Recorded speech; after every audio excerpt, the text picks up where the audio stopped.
My name's Matthias. This is called Voices.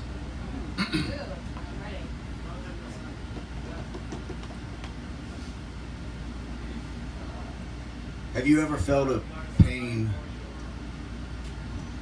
so heavy that your body hurt?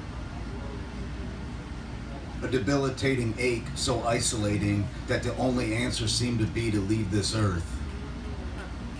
A pain that monopolizes your mind, the kind that lies to you and you cry and cry at it for it to subside and diagram any way that you can to erase it.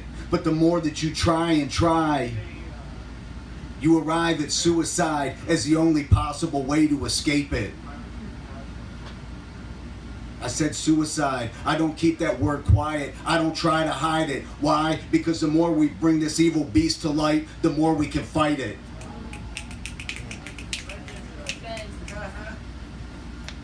It's hard to say that word. It's hard to think about it and hard to plan it. But it sure as shit feels like the only door when it feels like all the other doors have vanished. And they say don't vocalize it because some might get frightened by it. But I find if I'm not inclined to take my stylus and try to write about it, that I might give up my fire and give up my own fight. And there's nothing more terrifying to me than going silently into the night. And so I open my mouth, I pause and take a breath. And I try to describe to you all the demons that I'm trying to exorcise from my head. And if you have demons that keep you silently crying at night, that's okay, I'm not surprised. That's part of this human fight. It's part of humanity. Life's constant dichotomy, it's futile trigonometry.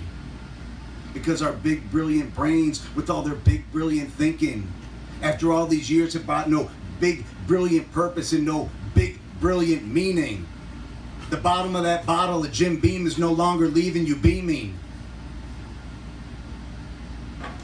Your once high future expectations now replaced with a nominal existence. That path once cast with promise in your youth now looks very much written. So you pretend for your kin that the end still holds some purpose. But in reality it feels pointless. And when things in life lose their worth, then life starts to feel worthless. So then you feel that you got no choice left but to see what after this earth is. Because that Zoloft cocktail that they concocted and got you on is just barely contacting the surface.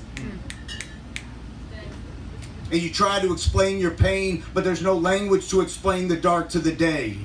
It's your bane, and the dark night makes your struggle wordless. But those voices, those goddamn voices are so loud in your head. They won't leave you alone. They break into your home via unbridled passage through the highways of your mind. And the more you try to set them on fire, the more strident their cries. So instead, you try to plug them up and numb them down by drowning them. Because you're worried if you let them run around, you might actually try to shut them up by gunning them down. And at least for now, I found I can channel that pain through voice and verse. And putting my hurt into words, I make Atlas look worse because this weight on my shoulders is as heavy as 1,000 earths. And I know it feels like this sorrow is part of you, like it'll never be gone until you pull the trigger and that deed is done. But once you do that, there's no reruns, there's no second chances. And granted, it seems easier to choose that only door than to cough out the terms that first dropped you to the floor. But amongst all those voices, I know there's one voice trying to be heard. It's saying, what if we waited? What if we waited just one day more? What if this isn't what the universe intended us for? This weight on our shoulders that we so tightly grasp, we forget that sharing it with another can cut that weight in half. And we forget that listening to someone can cut their weight in two. And sometimes taking that breath, that precious breath, is all you can do is open your mouth, pause, and take a breath. Press it off your chest. It takes courage to use the words, but when the alternate is death, you can't leave anything unexpressed. Time is a beloved present used to raise that tiny voice up above the rest.